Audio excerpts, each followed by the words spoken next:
Hello and welcome to part 5 of a very special 7-part series where we've asked the question, what would the lineup of the greatest ever F1 team look like?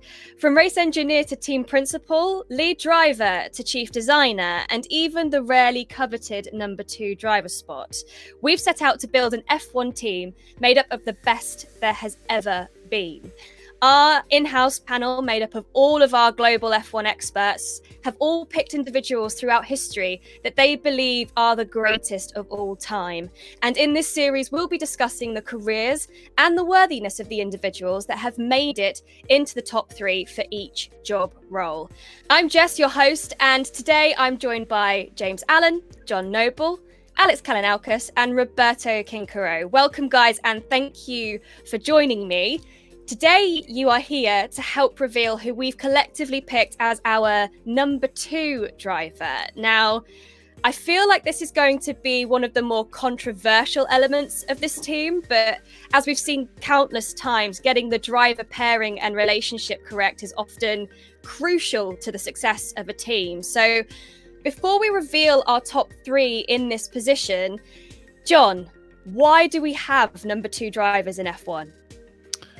I think the sport's changed quite a lot. You've got 2 approaches if you're coming up with the greatest ever F1 team. You either go for the 2 very best drivers you can have, the Senna-Prost approach, or we saw with Lewis Hamilton and Fernando Alonso at McLaren. You put 2 superstars together and hope that they can get through and deliver you the points. However, putting 2 drivers like that together can cause politics, can cause friction, can cause trouble. It's harder to manage.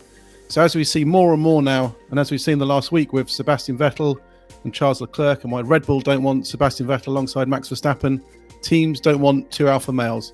They want a number 1 driver and a very, very strong, the very best number 2. If you can get it, he needs to be fast enough to get the wins and results. He needs to be consistent, to keep banging in the points, taking points away from your rivals. He needs to steer clear of politics, not causing trouble. And he needs to bring a good dynamic into the team, get on with his teammate, get on with the team and push things forward. Less trouble, more results is a winning team. And I think there's another aspect of that as well, which is we've seen quite a lot in the Mercedes era, which is when you've got a really quick car, and we saw it with Ferrari as well in the Schumacher era, when you've got a really quick car, it's really important from a strategic point of view as well to have control of the race. So your number 2 driver protects your number 1 driver. And where things get really difficult in an open sort of fight between teams is where the lead driver is isolated because the second driver has underperformed. And therefore, the other team can attack 2v1 on strategy and either undercut or overcut and all that kind of thing. So the number 2 driver is actually a critically important role. I think, James, when you need to reduce the gap, when you are not on the top, probably to have 2 very good drivers can help the team in order to develop the car, to find the performance. But when you are on the top and when for the driver, for winning the championship means to beat your teammate, then the problem starts. I remember in 2013, Nico and Lewis had a very good relationship. The problem started in 2014, when the car was for the World Championship. In that moment, the relationship became very hard, very strong, because, of course, there was the target was to beat your teammate. That was the only thing to do if you want to be world champion. It's interesting, this question. It's almost a philosophical one, really, because on the one hand, you look on paper, and of course, if we're thinking as fans, we would take the strongest drivers of any era automatically to be in the best F1 team of all time. But I think you've got to look back at the greatest teams almost statistically from across F1 history. So I think McLaren in the late 80s, Ferrari the early 2000s, and the Mercedes team of right now, they have gone on to be extremely successful. But what was the key dynamics in those teams? You look at the Mercedes and Ferrari in particular, you had one driver in particular going, in Ferrari's case, completely dominating. In Mercedes, there was a little bit of to and fro, as we've talked about, with Nico Rosberg and Lewis Hamilton. And at McLaren, it was almost all-out war at times between Alain Prost and Ayrton Senna. But there has been a clear number 1 established eventually. So it's interesting there that, that is a dynamic that the successful teams have all had. So that's why we should perhaps always think, right, that's what works, even though it perhaps might not be the most exciting or mouth-watering things that fans and you could think of on paper. And that's actually really interesting that you brought up the Prost-Senna rivalry in particular, because the person in third place in our vote was the man who brought a very different atmosphere to McLaren when he replaced Prost alongside Senna, and that, of course, is Gerhard Berger. When he joined, had won 5 races at Ferrari, but when he joined in 1990, he helped ensure that they won the next 2 constructors' titles as Senna's run of what seemed like unending success continued. But he only won 2 races at McLaren. Perfect partner for Senna after Prost, do we think? Absolutely, and I think also, as we've seen also kind of with Lewis Hamilton and Valtteri Bottas, he kind of chilled Senna out a bit. The intensity that maybe held Senna back a little when he had that rivalry with Prost was taken away. The stories of Gerhard Berger, super gluing passport photos of girls and stuff into Senna's passport, lobbing briefcases out of helicopter windows, all these jokes, brought a new side to Ayrton. And I think by chilling him out, actually have made him achieve a higher level. And we're seeing that with Lewis as well. I mean, Lewis's best seasons have been against Valtteri Bottas, where he feels he's not fighting to be the alpha male. He feels he's there already. And I think that gives them a freedom to step up their game a little bit. And in both those cases you mentioned there, John, the opposition relative to the car gets stronger. So the McLaren in 88, obviously we know the MP44 is completely dominant. As it goes into that era where it's Senna and Berger, the opposition is starting to catch up, and we're seeing that now. Okay, Ferrari keep dropping the ball in the modern era, and Red Bull are coming back as well. But it's the war between Rosberg and Hamilton happens when the car is very, very strong. So that aids the case for Berger, because as the opposition gets stronger, it's harder for the team to win, and they still do that. And I think the other thing with Berger is, if you look at Senna, who was a very intense character, incredibly focused, incredibly committed, the team would absolutely bet the house on Senna to get a result. He will get the best result that car is capable of. What Berger brought you was an incredibly shrewd operator. I mean, one of the best businessmen who's ever been a racing driver, if you see what I mean. And also incredibly good round the paddock, all really good at what we talk about with the intangibles. When we go back to our sporting director discussion, it's a very important part of Formula One is how you work things behind the scenes. And Berger was very, very strong on that. So I think McLaren in that era very much had the bases covered. I think that the twins, Senna, Berger, was an example to how two teammates can work together. But I think the key was that, and Gerhard confirmed this some years ago, that he understood that Ayrton was simply unbeatable. So he realized this, he accepted that Ayrton was faster than him. And I think that was the key, because it's not simple for any driver to accept that your teammate is faster than you. Probably you feel, but you don't admit it. How easy do you think it is for a driver to accept that they're number 2 in a team? It's extremely hard to accept. And all racing drivers of any quality coming up through the ranks believe that they're the best until the overwhelming evidence persuades them otherwise. And some of them even then can't really accept it.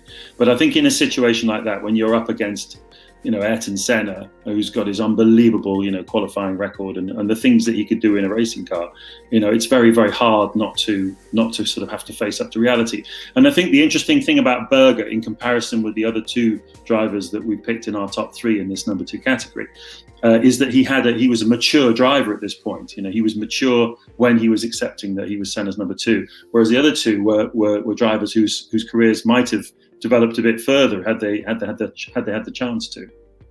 Yeah, absolutely. And I mentioned that Berger won twice with the McLaren team, and one of those wins was when Senna won the title in 91. And even though Senna looked set to win that race, he actually waved through Berger at the line. Now, does that show the respect that Senna and how Senna thought of him, or was it a bit of a pity win? Because we've had those situations before where the number 1 essentially lets the number 2 have their day in the sun. But for that example, do we think it was more of a show of respect, or a bit of a sorry mate, here, why don't you have a go? I think respect, because Ayrton was fueled by this intense passion and desire to win. Winning meant everything to him. So to give up a victory like that, I think meant a lot, and showed how much he appreciated Gerhard as a teammate, how much he realised Gerhard had brought to him and contributed to the team's performance. And it also wasn't done in a way we saw, other drivers have given away wins and done it in much more kind of embarrassing circumstances to make it much clearer that they didn't particularly like giving up this win, but are doing it anyway.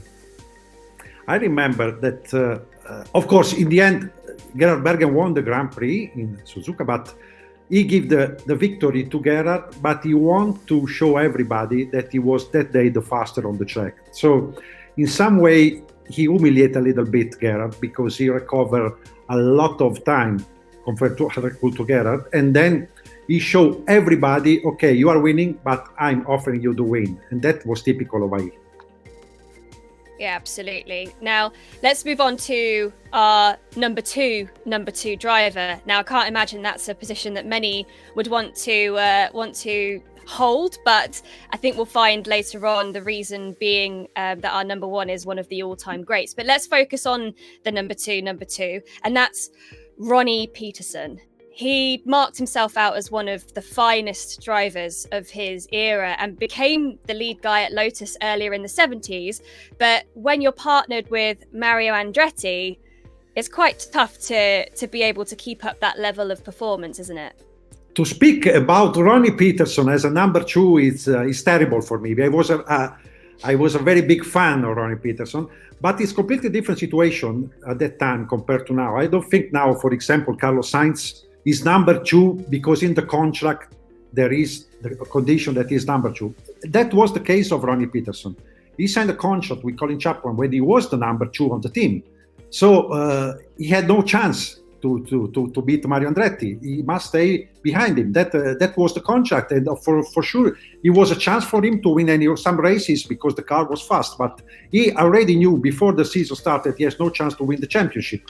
I think it's completely different the situation now, because sometimes you see last year, for example, with Charles Leclerc and Sebastian Vettel. Vettel started the season as a number one, but then on the track, Leclerc showed that his pace was often faster than Sebastian. So the situation changing during the season. Unfortunately, it was not the case for Ronnie Peterson. He was absolutely a top class guy, and I think in terms of talent, he was absolutely one of the best of this era. Yeah, he was a fantastically flamboyant, exciting driver. Anybody who's not ever had a chance to see any of Ronnie Peterson's style definitely should check out some clips on YouTube. Mind-blowingly quick, according to anybody who watched him race. And he racked up the wins as well. He had 10 Grand Prix victories in a career, in a life that was tragically cut short. Twice runner-up in the World Championship. So he ticks all of those boxes. But I think also, to Roberto's point, it is a very different time because it was probably the most dangerous time to be a Grand Prix driver. That period in the early 1970s when Peterson came through, which is the kind of the tail end of the Jackie Stewart era, if you want, was incredibly dangerous. And therefore, you wanted to have two quick drivers because tragically you weren't sure that both of them were going to make it through the year. So, you wanted to have a good chance of winning the title with one of them. I mean, it's interesting. We talk about contracts and sort of the perception of number two drivers is also a key thing to this whole episode and our whole discussion. But, different eras, I wonder whether there's almost a stigma these days about, being deferential to a stronger teammate, having a number two drivers, just because things are so, it's everything in Formula One now, almost everything is microanalyzed and assessed and debated, particularly strongly on social media. So, if you're admitting, it's in my contract, I can't overtake this guy. It's always, I mean, it's never been a great look ever, let's face it. But I wonder whether these days, things like that are even more unacceptable just because everyone's got a really strong opinion on that. And you think perhaps the blame for that was the sort of the debacles that we've seen that this sort of thing can cause. The Ferrari example was Austria in the early 2000s. Yeah, absolutely. And I think to your point as well, there was Leclerc's come out looking like a hero after last year for essentially disobeying those rules and is applauded for being, he's the hero. He wants to be the fastest man on track, and therefore we should be applauding him. But we're going to go on to talk about who's made it as our team principal in a couple of episodes time. But how does a team principal and a team in general manage that change in dynamic if that is what is happening, like the Ferrari example? I think team principles like the order to be settled naturally. So you want to ideally you want a number 2 who thinks he's as quick as a number 1, but is actually 2 or 3 tenths slower. So it becomes a natural order to things and takes the decision out of your hand. The problem comes when your number 2 driver that you thought was a number 2 actually steps up and becomes a number 1. And I think, something Ferrari has found with, Charles Leclerc stepping up and being, quicker than Sebastian Vettel. We see it with, Nico and Lewis Hamilton when the pair of them are matching each other and being equals. That's when the friction comes, and that's when the team has to step in. And the second you mention the word team orders, fans get upset because they just want to see 2 drivers gunning it out equally, which I'm afraid is a very, very difficult thing to happen in modern Formula One. I think the key to doing well in Formula One is consistency at a high level. That's what marks out, the really special drivers. So someone like an Alonso, for example, was extremely consistent week in, week out. And you take the situation with Rosberg. Rosberg was a consistent driver, but he wasn't as good as Lewis Hamilton. But he was competing with him in those early years that Roberto referenced in the hybrid Mercedes era, at a time when perhaps Lewis wasn't quite always on his A game. And particularly in 2016, he managed to muscle through and to win a title. And I think that's one of the key things about being a good number 2 driver, which is, if I had been Mattia Binotto, I think I probably would have taken Ricciardo over Sainz in that sense, because I think Ricciardo's a slightly more consistent driver. But I see why they've done it, because Sainz has perhaps got a bit more development to come, whereas, Ricciardo's probably at the top of where he's going to be. But, I would take Daniel because he can take the chances when they're presented to him, and he's a bit more consistent. And that, for me, is a key quality in a number 2 driver. And the point there about consistency, that's where it brings problems when it comes to team orders. And I think if you look at one very famous example of this, and the argument and the furore that it caused would be the 2010 German Grand Prix with Massa and Alonso, because Massa's behind on the grid. He's behind Vettel and Alonso. He just gets an amazing start and suddenly puts himself into that leading position. And it's looking great. I can remember when I was watching as a student, I was like, "This is fantastic. He's back. He's brilliant." It's a year to the day to his accident. This is a really emotional time. But Alonso comes back at him. He shows, he proves that Massa's overcome that. You mentioned what was mentioned there earlier, the sort of the natural order of things, where Alonso was that step quicker. He'd overcome it for a short time, but Alonso was still there, and it caused all sorts of issues. And it was a really bad look for Ferrari. It meant that team orders were eventually, they were outlawed. That things weren't allowed, even though that they made sense in the rules. And it's all sorts of annoying things. And that's a good specific race example of where the number 2 problem can suddenly flare up, as it were, and become an issue. Yeah. I agree with John. I think that the biggest problem for a team principal, or the worst context he has to manage, is when the driver that on the paper is the slower one, like everybody expected last year with Leclerc. I remember in 2007 with Lewis and Alonso in McLaren, become the faster one on track. It was totally unexpected situation for the team. That is the worst context to manage. I think in the end last year, Ferrari tried to help Sebastian in Singapore with a better strategy than Charles, probably that consent him to win the race. But in the end, the relation was not there. I think for Sebastian it was impossible to accept to be the same condition, or at least a second driver in Ferrari. For sure, it was not what he dreamed to, the situation he dreamed to find when we signed for Ferrari 5 years ago. No, absolutely. But let's move on and find out who we have selected as our number 2 driver position. And this might seem a bit controversial to some, but I don't think anyone's going to complain about having Sir Stirling Moss in their team. But why is he, Mr. Motorsport himself, why is he number 2? Because he ticks all the boxes I talked about earlier. He's, brilliantly fast, will be there, will deliver you the wins, deliver you the points, bring the maximum to the car. Extremely consistent. The days he's not winning the races, he will be finishing second behind the number 1 driver. Lack of politics, wouldn't get involved in any fight with a teammate, would do the best thing for the team, and would bring a brilliant dynamic to the whole team. Would happily do what was needed, wouldn't cause a fight, would work with the number 1 driver, and at the end of the day, bring you the championship. He was an out-and-out sportsman. He understood he raced for the love of the sport. Of course, he wanted to win, and he won a lot. I mean, he won 16 Grand Prix out of 67 starts. And you've got to remember with Stirling Moss that his career was cut short just as he was entering that prime period in the early 1960s.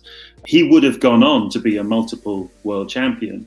And in my mind, without a doubt, if you look at what happened in 62, 63, 64, etc., he'd have been racing against Jim Clark and those guys. It would have been fantastic. But so as we referenced earlier on, unlike Berger and more like Peterson, he was building up to being possibly a champion, probably a champion, but because he had that accident that sort of basically ended his career, he never got the chance to see it through.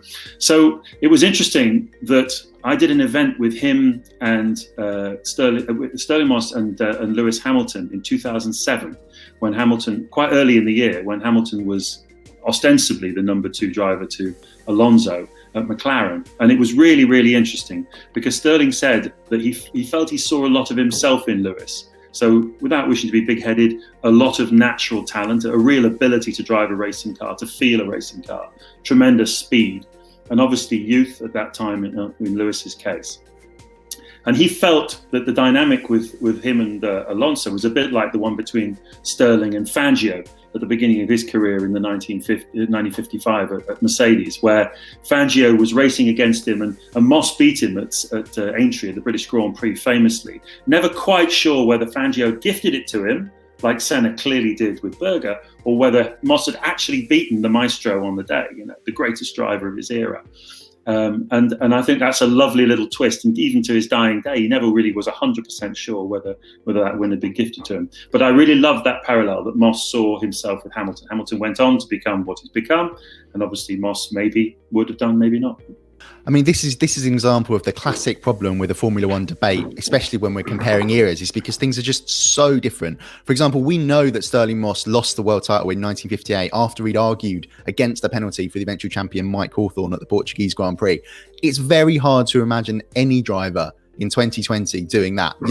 We hear them on the radio during the race now arguing that their opposition should be penalised. So I totally agree. Any team is better off with Stirling Moss in it, number 1 or number 2 driver, and obviously number 2 driver in this case. But it's just interesting that one of his greatest strengths, that real gentlemanly sporting demeanour and real sense of fair play that he had, is key to that era and the later ones as well, of course. But particularly in the 1950s, that's what really made him stand out. It'd be interesting to consider whether he'd be like that in the modern era. But I think a team principal that doesn't consider Stirling Moss as a good driver for the team must change his job, because I think it's not a world championship only in the book, but I think for all the motorsport fans, Stirling is a world champion. The way he lost sometimes the world champion, like in 1958 for 1 point after winning 4 races, it's just question of luck. Sometimes you have to underline this aspect. I think the approach, the way he loves motorsport, it's something that is not usual to find in the motor racing. But for me, it's absolutely no doubt. You must have Stirling Moss in your team. Yeah, I think we're going to be hard pushed to find anybody that disagrees with our pick for this one. And actually, we're now closing in on our full team now, and I get the feeling you guys at home are going to enjoy how we cap this all off. We've only got our lead driver and team principal to find. Who did our experts pick? You'll know soon. Let us know if you agree with our team as it's shaping up so far. Let us know in the comments and make sure you're tweeting us. But until next time, where we will be picking our lead driver, we'll see you soon.